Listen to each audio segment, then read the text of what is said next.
எங்க போனாலும் power cut பண்ணி விட்டுறீங்க, பேசிட்டு இருக்கப்ப மைக்கோட வயரை கட் பண்ணி விட்டுறீங்கன்னு சொல்றதுல இருந்து மிகப்பெரிய லெவல்ல டைரக்டா சீஃப் மினிஸ்டரோட ஃபேமிலி அப்படின்னு சொல்லிட்டு எனக்கு தெரிஞ்சு விஜய் அண்ணா வந்து பாலிடிக்ஸ்க்கு வந்து கிட்டத்தட்ட ஒரு 1.5 இயர்ஸ் இருக்கும். அந்த 1.5 இயர்ஸ்ல 2 மாநாடு நடந்திருக்குது, ஒரு ரோட் ஷோ இந்த திருச்சி அந்த ஒரு டைம் வந்து ஒரு 3 ஊருக்கு போனது. இது வரைக்கும் இல்லாத அளவுக்கு ஒரு மிகப்பெரிய தாக்குதலை வந்து லாஸ்ட் 24 ஹவர்ஸ்ல விஜய் அண்ணா வந்து டைரக்டா டிஎம்கே கவர்மெண்ட் மேலையும் சீஃப் மினிஸ்டர் மேலையும் அவங்களோட ஃபேமிலி மேலையும் வச்சிருக்காரு. 2026 எலெக்ஷனுக்கான ரோட் ஷோவை வந்து இப்போ ஆரம்பிச்சிருக்காங்க. ஜெனரலா இந்த மாதிரி ரோட் ஷோஸ்லாம் எப்போ நடக்கும்னு பார்த்தீங்கன்னா எலெக்ஷனுக்கு ஒரு மாசத்துக்கு முன்னாடி 2 மாசத்துக்கு முன்னாடி நடக்கும்.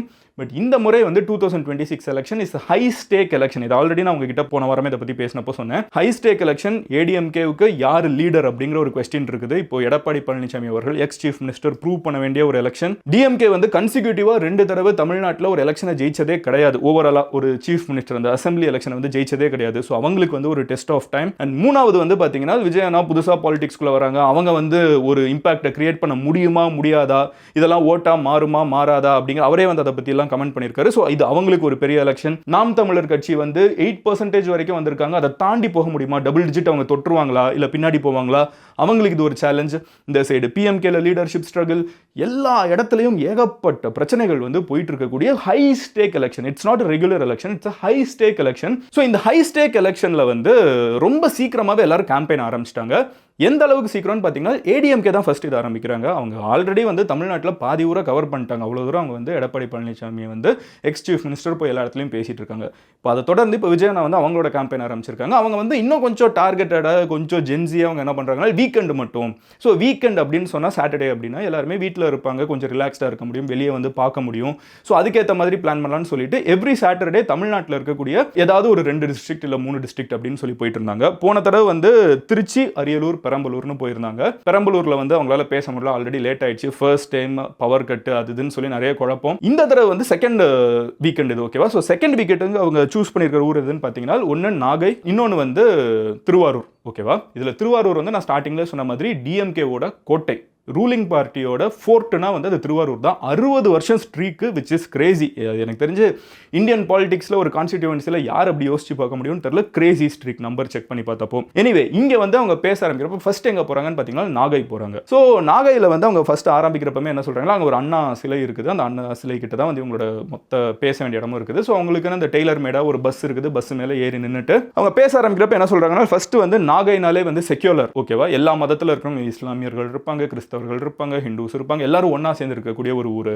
அதுக்கே நான் வந்து ஒரு மிகப்பெரிய தலைவணங்குறேன் அப்படின்னு சொல்லிட்டு தான் ஆரம்பிக்கிறாங்க. அடுத்து என்ன சொல்றாங்கன்னு பாத்தீங்கன்னா, போன தடவை வந்து இந்த திருச்சி அந்த ட்ரிப் எல்லாம் போனப்போ அரியலூர், திருச்சி அரியலூர், பெரம்பலூர்ல வந்து என்னால பேச முடியல. அதனால பெரம்பலூர் மக்களுக்கு மன்னிப்பு கேட்டுட்டு அடுத்து அவங்க என்ன சொல்றாங்கன்னா, சனிக்கிழமை மட்டும் வரேன்னு சொல்லி நிறைய பேர் சொல்றாங்க. இந்த டூர் பிளான் பண்ணப்போ சனிக்கிழமை மட்டும் வர்றதுக்கான காரணம் இந்த மாதிரி ஒர்க்கிங் டே அன்னைக்கு எல்லாரும் ரிலாக்ஸ்டா இருப்பாங்க, வந்து பார்க்க முடியும், ரெஸ்ட் டே அன்னைக்கு.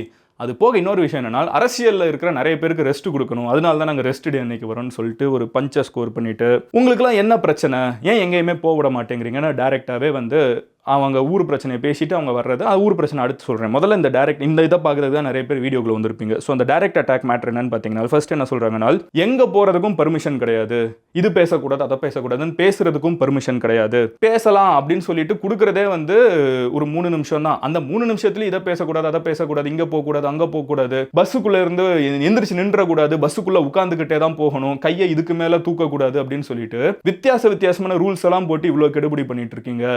இங்கே திருச்சியில் வந்து பேசலான்னு ஆரம்பிக்கிறப்போ அங்கே வந்து திருச்சியில் வந்து கட் பண்ணி விட்றீங்க வயரை.